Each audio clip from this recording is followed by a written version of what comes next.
السلام علیکم ورحمۃ اللہ وبرکاتہ۔ امید ہے آپ بخیر و عافیت ہوں گے۔ اس ویڈیو میں خاص طور پر علیگ برادری سے گفتگو کرنا چاہتا ہوں۔ عام طور پر تو اس گفتگو کے سبھی لوگ مخاطب ہوں گے، لیکن خاص طور پر جو ہماری علیگ برادری ہے، علی گڑھ کے ابنائے قدیم ہیں، ان سے گفتگو کرنا مقصد ہے۔ میں آج کی اس ویڈیو میں یہ ایک کتاب ہے، مسلم یونیورسٹی اور 1965۔ اس کتاب میں ایک حصہ ایک معروف علیگیرین قاضی عدیل عباسی مرحوم کی ایک کتاب روایات علی گڑھ کے حوالے سے ایک تعارفی گفتگو کرنا چاہتا ہوں۔ ظاہر ہے کہ علی گڑھ کی شناخت علی گڑھ کی روایات تھی، علی گڑھ کی پہچان علی گڑھ کی تہذیب اور علی گڑھ کی اقدار تھی۔ کوئی بھی ادارہ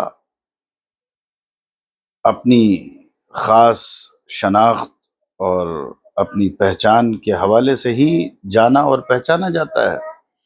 علی گڑھ کی تہذیب اور علی گڑھ کی روایات علی گڑھ کی شناخت تھی، اس کی شان بان اور آن تھی۔ قاضی عدیل عباسی مرحوم نے 1965 میں جب علی گڑھ مسلم یونیورسٹی کے اقلیتی کردار کا مسئلہ پیدا ہوا تھا، اس وقت ایک دو طرح کی تحریریں لکھی تھی۔ ایک تو انہوں نے قانونی حوالوں سے بڑی شاندار گفتگو کی تھی، وہ بھی اس کتاب میں موجود ہے، اور دوسرے انہوں نے یہاں کی جو صالح روایات تھی، یہاں کی جو اقدار و روایات تھی، ان کو صالح روایات کے عنوان سے 13 قسطوں میں ندائے ملت میں لکھا تھا۔ یہ کتاب ڈاکٹر مسعود الحسن عثمانی صاحب نے مرتب کی ہے۔ یہ تحریر بعدیل جو تقریباً 1600 صفحات کی کتاب ہے، اس پر ہمارا ایک بہت مفصل اور طویل ریویو چھپ چکا ہے، اس سے یہ حصہ الگ کر کے شائع کیا گیا ہے۔ آج کل چونکہ اس میں قاضی صاحب نے ایک عنوان قائم کیا ہے جس پر میں گفتگو کروں گا، علی گڑھ مر گیا، تو آج کل معاف کیجئے گا، علی گڑھ مر رہا ہے۔ علی گڑھ کی تہذیب کا نوحہ پڑھنا پڑ رہا ہے، علی گڑھ میں روایات کا قتل ہو رہا ہے، علی گڑھ اپنی شناخت کھو رہا ہے، علی گڑھ کو علی گڑھ کے بدخواہوں نے، علی گڑھ کا برا چاہنے والوں نے ایک عام یونیورسٹی کی سطح پر لا کر کے کھڑا کر دیا ہے۔ اس لیے ضرورت محسوس ہوئی کہ کچھ خاص پس منظر، کچھ واقعات، کچھ پروگرامز ایسے ہوئے جن پر میں نے پچھلی ویڈیو بھی بنائی، جس کا ٹائٹل تھا کیا سر سید نے یہی خواب دیکھا تھا، اور آج میں ان روایات کے حوالے سے گفتگو کرنا چاہتا ہوں۔ یہ کتاب بڑی دستاویزی کتاب ہے۔ 1965 میں جو واقعات رونما ہوئے، ظاہر ہے کہ مسلم یونیورسٹی کو صرف غیر نہیں مٹانا چاہتے ہیں، مسلم یونیورسٹی کو اپنوں نے بھی بہت نقصان پہنچایا ہے۔ 1965 میں جو واقعات پیدا ہوئے تھے، ان واقعات کے پیچھے بھی نام نہاد مسلمان اس وقت کا وزیر تعلیم محمد علی کریم بھائی چھاگلا تھا، اور یہاں کے وائس چانسلر علی یاور جنگ پورے طور پر سازش میں شریک تھے۔ یونیورسٹی کے اقلیتی کردار کا مسئلہ پیدا ہو گیا تھا۔ وہ عہد اس وقت شخصیات، بڑی عظیم شخصیات موجود تھی، قاضی عدیل عباسی ہوں کہ ڈاکٹر سید محمود ہوں کہ ڈاکٹر عبدالجلیل فریدی، مولانا علی میاں اور ڈاکٹر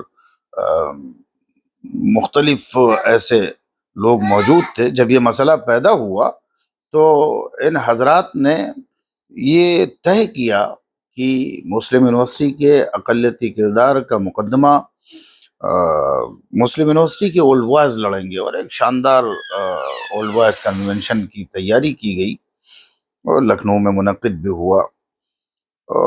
وہ جو دور تھا وہ ملت اسلامیہ ہندیہ کے لیے 1947 کے بعد بڑے عظیم الشان واقعات اور بڑے نازک موڑ اس دور میں پیش آ رہے تھے۔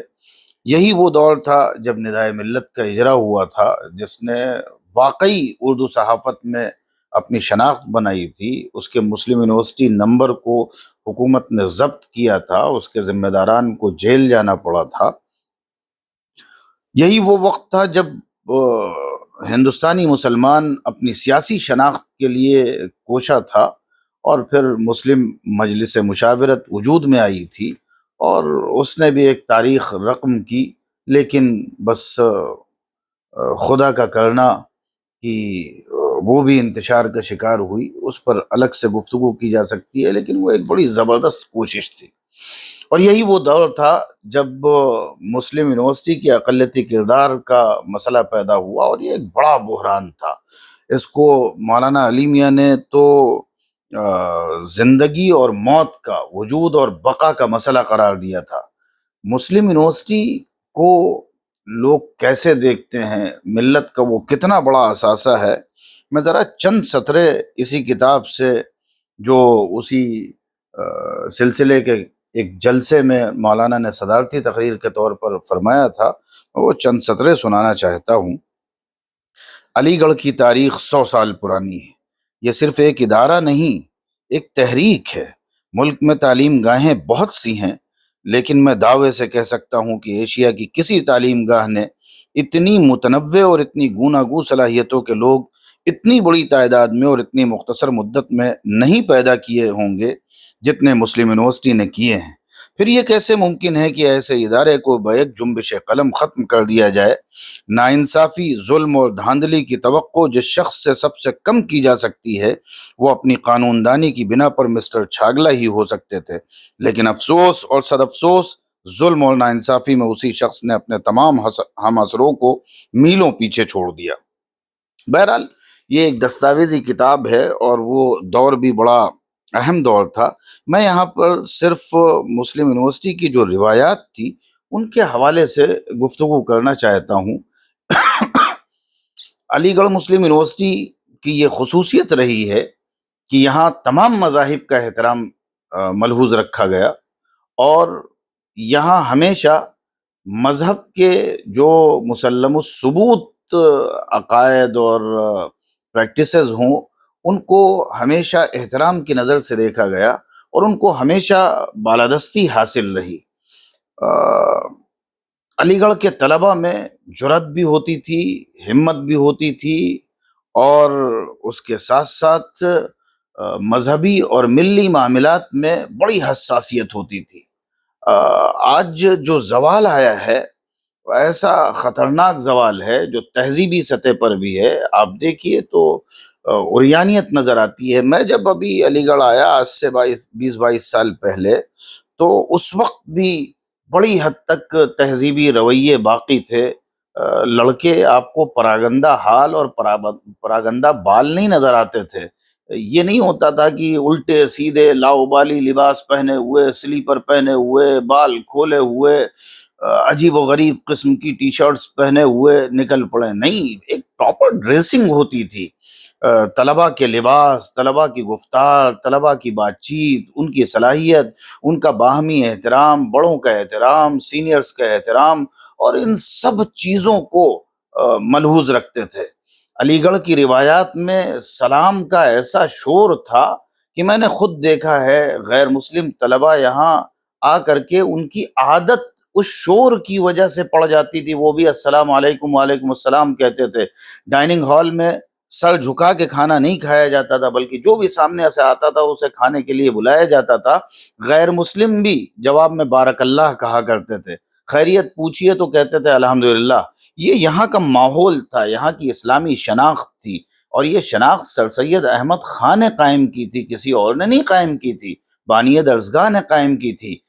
علی گڑھ مسلم یونیورسٹی کی جامع مسجد جو سر سید نے یونیورسٹی کی سب سے قدیم عمارت کے ساتھ تعمیر کی، وہ اس کے منارے اور اس کے گنبد اور اس کی شان و شوکت اور اس کا عظیم الشان اور حسین منظر یہاں کی اسلامی شناخت کا گواہ ہے۔ کیمپس میں 3 درجن سے زائد موجود مسجدیں یہاں کی اسلامی شناخت کی علامت اور دلیل ہیں۔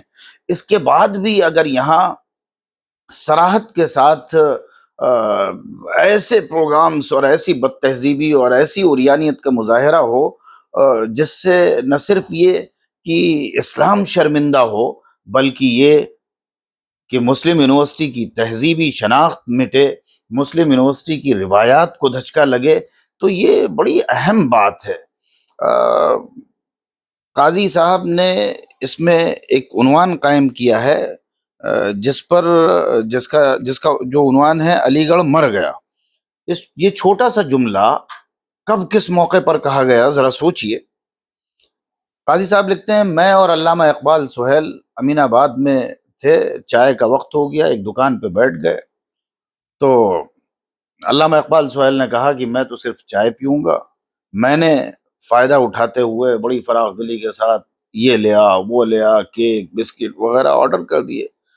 اسی اثنا میں ایک صاحبزادے نوجوان آ کر کے ہمارے سامنے بیٹھ گئے، اپنا تعارف کرایا کہ ابھی تازہ میں علی گڑھ سے فارغ ہوا ہوں، میں نے LLB کی ہے وہاں سے، تو مجھے بھی قاضی صاحب کہتے ہیں کہ ایک جونیئر مل گیا حکم چلانے کے لیے۔ میں نے کہا کہ بھائی آپ جائیں اور اپنی پسند کا جو آرڈر کرنا ہے آرڈر کر لیں۔ کہنے لگے وہ صاحبزادے جب دیر تک نہیں آئے تو میں انہیں بلانے گیا، اور پھر میں نے ان سے پوچھا کہ بل کہاں ہے، تو کہنے لگے وہ تو میں نے پے کر دیا۔ تو قاضی صاحب کہتے ہیں میں نے ذرا انہیں کرخت لہجے میں تنبیہ کی، لیکن ساتھ ہی وہ کہتے ہیں کہ علامہ اقبال سہیل کو جب معلوم ہوا تو انہوں نے کہا علی گڑھ مر گیا۔ ایک جونیئر نے اتنے سینئر موسٹ لوگوں کے سامنے ہوٹل میں بل پے کر دیا، تو اقبال سہیل نے کہا کہ علی گڑھ مر گیا۔ اور اس کے بعد قاضی صاحب لکھتے ہیں کہ ان کی طبیعت پر ایسا اثر ہوا کہ میں نے ان کو باتوں میں لگانا چاہا، لیکن وہ چپ چاپ جا کر کے لیٹ گئے۔ یہ علی گڑھ کی روایات تھی جو یہاں کے بانیوں نے قائم کی تھی۔ میں نے آپ سے عرض کیا، سر سید احمد خان نے اگر ولیم میور کی کتاب لائف آف محمد کا جواب لکھا تھا اور شاندار جواب لکھا تھا، تو علی گڑھ کے طلبہ نے بانی درسگاہ کی اس روح کو باقی رکھا۔ کبھی بھی مقدسات اسلامیہ کی شان میں اگر کہیں کوئی گستاخی ہوئی، اسلام کی مقدس شخصیات ہوں یا مقدس مقامات ہوں، تو سب سے پہلے علی گڑھ نے احتجاج درج کرایا، علی گڑھ تڑپ اٹھا۔ یہ علی گڑھ کی روایت تھی۔ علی گڑھ کالج کے طلبہ الہ آباد یونیورسٹی گئے BA کا امتحان دینے کے لیے، وہاں BA کے پرچے میں سوالات میں ولیم میور کی کچھ انتہائی بیہودہ عبارتیں نقل کی گئیں۔ وہاں قاضی صاحب نے لکھا بہت سارے طلبہ عربی کے موجود تھے، لیکن علی گڑھ کالج کے طلبہ، باقی طلبہ نے سوچا کہ امتحان کا مسئلہ ہے، پاس ہونے کا مسئلہ ہے، انہوں نے اپنا پرچہ کیا، لیکن علی گڑھ کالج کے طلبہ نے گوارا نہ کیا کہ ان کے نبی کی شان میں گستاخی جس پرچہ امتحان میں کی گئی ہو اس کو وہ برداشت کر لیں۔ انہوں نے کاپیاں پھینک دیں اور امتحان کے سوالات کے پرچے کے ٹکڑے کر دیے اور احتجاج کرتے ہوئے ہال سے باہر نکل آئے۔ بات نکلی، ہنگامہ ہوا میڈیا میں، وہ دور بھی اور تھا۔ حکومت سے بہت مطالبہ کیا گیا کہ وہ بتائے کہ کس نے یہ امتحان کے سوالات بنائے ہیں۔ حکومت نے نام تو نہیں ظاہر کیا، لیکن یہ ضرور کہا کہ کسی بدبخت مسلمان نے بنایا ہے۔ بہرکیف ان بچوں کو پاس کیا گیا۔ یہ علی گڑھ کے طلبہ کا کردار تھا۔ ظاہر ہے کہ یہ کردار یہاں کے بزرگوں نے قائم کیا تھا، یہاں کے بانیوں نے قائم کیا تھا۔ یہاں ایسے ایسے لوگ ہیں، انہی صالح روایات میں تذکرہ کیا ہے قاضی صاحب نے کہ صاحبزادہ آفتاب احمد خان کو جب وائس چانسلر بنایا گیا تو جس دن انہیں وائس چانسلر بنایا گیا اس دن وہ اگلی صبح کو مسجد پہنچے اور فجر کی اذان دی، اور پھر صبح کو وہ ڈائننگ ہال کا سامان خریدنے کے لیے بذات خود بازار گئے۔ یہ ایسے لوگ تھے اس کردار کے حامل لوگ تھے جنہوں نے اتنا بڑا سرمایہ ملت کو دیا ہے۔ آج تو صورتحال یہ ہے کہ کسی کو ایک چھوٹا سا عہدہ بھی مل جاتا ہے تو وہ اپنے آپ کو فرعون وقت سے کم نہیں سمجھتا ہے۔ یونیورسٹی کی پراپرٹی کو نقصان پہنچانا، یونیورسٹی کی سہولیات جو دی جاتی ہیں، چھوٹا سا کوئی عہدہ مل جائے تو لوگ پھر دفتر اور یونیورسٹی اپنے گھر سے اپنی گاڑی سے نہیں آتے ہیں، پھر ان کو سرکاری گاڑی چاہیے، ان کو پراکٹر آفس کی گاڑی چاہیے اور وغیرہ وغیرہ۔ سر محمد اسحاق کے بارے میں لکھا ہے قاضی صاحب نے کہ وہ جب علی گڑھ کے سیکریٹری ہوئے تو ان کی میز پر 2 قلم اور 2 دوات اور 2 کاغذ ہوتے تھے۔ ایک ان کا نجی ہوتا تھا جس سے وہ اپنے ذاتی خط کتابت کیا کرتے تھے، اور ایک سرکاری ہوتا تھا جس سے وہ کالج کے کام کیا کرتے تھے۔ یہ یہاں کے لوگوں کا کردار تھا۔ ڈاکٹر ضیاء الدین احمد جن کی بڑی قربانیاں ہیں، جنہوں نے اس علی گڑھ کو میڈیکل کالج دیا، جس میڈیکل کالج نے اس قوم کو ہزار ڈاکٹر دیے، اور آپ جانتے ہیں کہ علی گڑھ کا کتنا بڑا احسان ہے۔ علی گڑھ میں پڑھنے والوں کی اکثریت بڑے دور افتادہ علاقوں سے آتی ہے، بڑے دور دراز علاقوں سے آتی ہے، پسماندہ بنجر علاقوں سے آتی ہے، بڑے غریب گھروں کے بچے آتے ہیں، اور علی گڑھ انہیں کھلاتا ہے، پلاتا ہے، پالتا ہے اور جوان کرتا ہے، انہیں ڈگریاں دیتا ہے، انہیں کسی لائق بناتا ہے، اور وہ معاشرے میں اچھی پوزیشن، سماج میں اچھی پوزیشن حاصل کر لیتے ہیں۔ علی گڑھ کے بڑے احسانات ہیں۔ ضیاء الدین احمد نے ملک بھر میں گھوم گھوم کر کے چندہ کیا، اور مسلمانوں نے اس کے لیے چندہ دیا، انہوں نے میڈیکل کالج دیا۔ وہ ضیاء الدین احمد کا کردار کیا تھا؟ قاضی صاحب لکھتے ہیں کہ گورکھپور آئے وہ، اور وہ تقریر کر رہے تھے جلسہ عام میں، مغرب کی اذان ہوئی اور وہ اذان سنتے ہی خاموش ہو گئے، تقریر روک دی، کھڑے رہے۔ اذان ختم ہوئی، انہوں نے دعا کے لیے ہاتھ اٹھائے اور پھر وہیں سے مسجد کی طرف رخ کر دیا۔ ان کے پیچھے مسلمانوں کا مجمع عام ان کے پیچھے پیچھے مسجد چلا گیا۔ یہ علی گڑھ کے بانیوں کا، علی گڑھ کے معماروں کا، علی گڑھ کے بہی خواہوں کا یہ کردار تھا۔ یہاں پردے کی روایت ہمیشہ رہی ہے، بہت کم لوگوں کو معلوم ہوگا۔ قاضی صاحب نے ان صالح روایات کی ایک قسط میں اس ڈیبیٹ کا بھی خلاصہ لکھا ہے جو اسمبلی میں ہوئی جب عبداللہ کالج انٹرمیڈیٹ کالج تھا، اسے ڈگری کالج بنانے کے لیے بحث ہوئی، تو اس میں مخالفین نے یہ دلیل دی کہ جب آپ کی لڑکیاں مسوری جا کر کے ڈانس کر سکتی ہیں تو کیا ضرورت ہے الگ ویمنس کالج کی؟ آپ کیوں نہ انہیں یونیورسٹی میں بھیجیں 12th کے بعد اور وہ وہاں جا کر کے پڑھیں۔ لیکن وہ بنایا گیا۔ اس صالح روایات جو کتاب ہے قاضی صاحب کی، اس پہ ڈاکٹر ہاشم قدوائی کا، جو مشہور علی گیرین ہیں، جن کی سیاسیات میں کئی ساری کتابیں ہیں اور جو ممبر آف پارلیمنٹ بھی رہے، ان کا مقدمہ ہے اور بہت طاقتور مقدمہ ہے۔ انہوں نے لکھا ہے، صاف لکھا ہے کہ یہاں طلباء اور طالبات کا اختلاط نہیں ہوتا تھا، کلاس روم میں کرٹن ڈالنے کا رواج تھا۔ خود انہوں نے لکھا ہے کہ میں اپنی ایم اے اور ایم ایس سی کی جو کلاسز ہوتی تھیں، ایم اے کی جو کلاسز ہوتی تھیں پولیٹیکل سائنس کی، ان میں خود کرٹن ڈالتا تھا اور طالبات کرٹن کے پیچھے ہی بیٹھتی تھی۔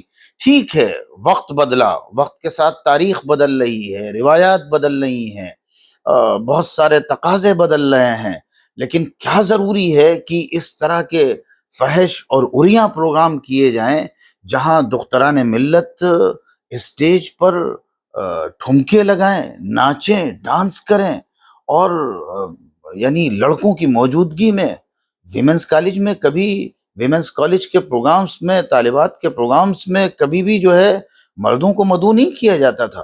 لیکن اب تو خیر بات بدل گئی ہے، لیکن اتنی بھی نہیں بدل جانی چاہیے کہ پوری تاریخ بدل جائے، پوری تہذیب بدل جائے۔ یاد رکھیے کہ علی گڑھ میں ہمیشہ مختلف رجحانات پائے گئے ہیں، مختلف نظریات پائے گئے ہیں۔ لبرلز نے ہمیشہ علی گڑھ کو لبرل روایات پہ چلانے کے لیے بڑی محنت کی اور بڑی کوشش کی، لیکن ہمیشہ یہاں مذہب سے عشق، مذہب سے محبت اور مذہب کی بالادستی باقی رہی، اس کو کسی طرح بھی ڈیمیج نہیں ہونے دیا گیا۔ مختلف رجحانات اور مختلف نظریات ہمیشہ رہے۔ خود بانی درسگاہ سر سید احمد خان کے نظریات مختلف تھے، بہت سے نظریات ان کے مذہبی اعتبار سے ان کے تفردات تھے، لیکن اس کے باوجود یہ ان کی عظمت تھی کہ انہوں نے کبھی ان تفردات کو نہ یونیورسٹی میں ان کا تذکرہ کیا، نہ طلبہ کو وہ پڑھائے گئے، بلکہ شعبہ دینیات قائم کیا۔ تو مسلمانوں کا جو متفقہ ادارہ ہے یعنی دیوبند، وہاں سے ناظم دینیات طلب کیا گیا۔ یہ سر سید احمد خاں کی عظمت تھی، اور یہی پیٹرن ہونا چاہیے۔ یونیورسٹی کا یہی سرمایہ ہے کہ جو یونیورسٹی کی تہذیب تھی، جو یونیورسٹی کا دستور تھا، جو جو یونیورسٹی ہمیشہ مذہب کی بالادستی کو تسلیم کرتی تھی، اس کو باقی رکھا جائے۔ اس میں قاضی صاحب نے ایک عنوان قائم کیا ہے، یہاں کے دستور سے بھی بحث کی ہے، یہاں کا اصول بھی بیان کیا ہے، اور یہاں کے مختلف عہدوں کا بھی تذکرہ کیا ہے، اور سال روایات کے عنوان سے پھر قاضی صاحب نے جو ہے وہ خود اپنی تفصیلات بھی لکھی ہیں، سینئر جونیئر کے بھی تذکرے کیے ہیں، اور ساتھ ہی انہوں نے جو ہے ایک عنوان قائم کیا ہے، لڑکیاں عورتیں پردہ، اور اس میں انہوں نے تفصیل سے یونیورسٹی کا جو چلن تھا، یونیورسٹی میں جو رواج تھا، اور یہاں طالبات کا جو احترام تھا، یہاں کی جو تہذیب تھی، یہاں کی جو شائستگی تھی، یہاں کا جو کلچر تھا، وہ ساری چیزیں انہوں نے بڑے دلائل کے ساتھ اور بڑے دلچسپ انداز میں بیان کی ہیں۔ خود میں نے یہاں دیکھا، میں 2003 میں میرا داخلہ ایم اے میں ہوا، میں نے خود یہاں دیکھا کہ ایک مہذب لباس کیمپس کے اندر پہنا جاتا تھا۔ طالبات کو ہمیشہ الگ رو میں بٹھایا جاتا تھا، الگ قطار میں بٹھایا جاتا تھا۔ کسی عام جلسے میں طالبات کو ان کے پروگرامز کے لیے تو اسٹیج پہ لایا جاتا تھا، لیکن ان کو کوئی پبلک خدمت نہیں سونپی جاتی تھی، ان کو والنٹیئر نہیں یعنی نسوانیت کا پورا پورا احترام کیا جاتا تھا، عورت کا پورا پورا احترام کیا جاتا تھا، ایک فرق ملحوظ رکھا جاتا تھا، جو ظاہر ہے کہ علی گڑھ اسلامی روایات اور کہنا چاہیے کہ مغربی ترقی اور مشرقی روایات کا بڑا حسین مرکز ہوا کرتا تھا، اسی لیے اس سے لوگوں کو بڑی امیدیں تھیں۔ لیکن بڑی تیزی کے ساتھ یہاں کی تہذیب پر اور یہاں کی روایات پر زوال آیا، اور میں سمجھتا ہوں کہ اس زوال کی ابتدا 2007 کی سائنڈائی سے ہوئی، جب کیرلا کے ایک پروفیسر کو یہاں کا وائس چانسلر بنایا گیا۔ اس دور میں یہاں کی تہذیب اور یہاں کی شائستگی اور یہاں کی روایات بہت ڈیمیج ہوئیں اور بڑا نقصان ہوا۔ لیکن بہرحال آج بھی علی گڑھ کو زندہ رکھنے کی ضرورت ہے۔ علی گڑھ کی اصل شناخت، علی گڑھ کی اصل آئیڈینٹی علی گڑھ کی تہذیب تھی۔ اس تہذیب اور اس روایات کو باقی رکھا جائے گا تو علی گڑھ باقی رہے گا، علی گڑھ زندہ رہے گا، اور ملت کا یہ سرمایہ محفوظ رہے گا۔ اور اگر وہ روایات مر گئیں، وہ اقدار مر گئیں، وہ جو ملی جذبہ یہاں پیدا ہوتا تھا، وہ جو ملی اور اسلامی شعور یہاں پیدا ہوتا تھا، وہ اگر مر گیا تو پھر علی گڑھ نہیں بچے گا۔ اس لیے ضرورت اس بات کی ہے کہ مثلا صالح روایات یہ قاضی صاحب کی ہے، اس کو ایک بار پھر اردو میں، ہندی میں، انگریزی میں طلباء کے درمیان، اساتذہ کے درمیان پڑھا جائے، یہاں کی روایات کو، یہاں کی تہذیب کو ڈسکشن کا موضوع بنایا جائے۔ وہ مر مٹنے کا جذبہ، فریفتگی کا، محبت کا جو جذبہ یہاں ہوا کرتا تھا، میں ڈیٹیل میں اگر تذکرہ کروں یہاں کی روایات کا، یہاں کے جذبے کا، یہاں کے شعور کا، یہاں کی شرشاری کا، ظاہر ہے کہ اگر مجاز جیسے ترقی پسند شاعر نے اگر یہ کہا کہ طاق حرم میں جو شمع جلتی ہے وہ شمع یہاں بھی جلتی ہے، اور ہم نے 100 مرتبہ باطل کی شکست فاش یہاں دیکھی ہے، تو آپ سمجھ سکتے ہیں کہ علی گڑھ کیا تھا۔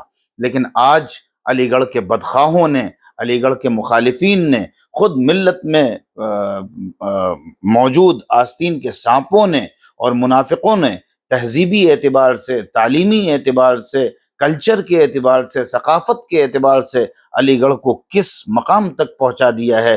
ضرورت ہے کہ صالح روایات جو قاضی عدیل نے لکھی، یا اور جن لوگوں نے اس موضوع پر علی گڑھ کی تہذیب، علی گڑھ کی شناخت پر لکھا ہے، اس کو پڑھا جائے، اس کو رواج دیا جائے۔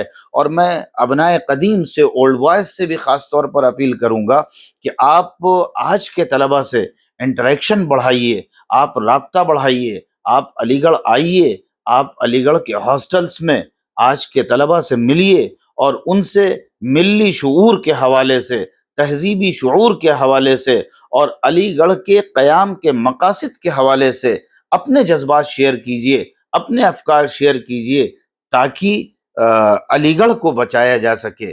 وہ علی گڑھ جو سر سید نے قائم کیا تھا، وہ علی گڑھ جس کے ذریعے سر سید اپنی قوم کے نونہالوں کو بلندیوں تک لے جانا چاہتے تھے، موسیقی اور ڈانس کے اسٹیج تک نہیں، ٹھمکوں تک نہیں، بلکہ سائنسی ترقی کی معراج تک لے جایا کرتے تھے۔ سر سید نے اپنا نظریہ بہت صاف طور پر واضح کر دیا تھا۔ وہ نہ صرف ان کا تعلیمی نظریہ ہے، بلکہ وہ اس یونیورسٹی کا موٹیو ہے، اس یونیورسٹی کا ہدف ہے، اس یونیورسٹی کی بنیاد ہے۔ سر سید کا نظریہ تھا کہ داہنے ہاتھ میں جدید سائنس ہو اور بائیں ہاتھ میں فلسفہ ہو اور سر پر لا الہ الا اللہ کا تاج ہو۔ اس کا مطلب یہ ہے کہ سر سید مذہب اور مذہبی روایات کو ہر حال میں سر کا تاج بنا کر کے رکھنا چاہتے تھے۔ میں سمجھتا ہوں کہ اولڈ وائز تک میرا یہ پیغام پہنچے گا، اور اس کتاب کی بھی ترویج و اشاعت اور اس کو بھی رواج دینے میں اولڈ وائز حصہ لیں گے، اور ساتھ ہی وہ علی گڑھ کو زندہ کرنے کے لیے اپنی ایفرٹس، اپنی کوششیں کریں گے۔ علی گڑھ زندہ باد۔ والسلام علیکم ورحمۃ اللہ۔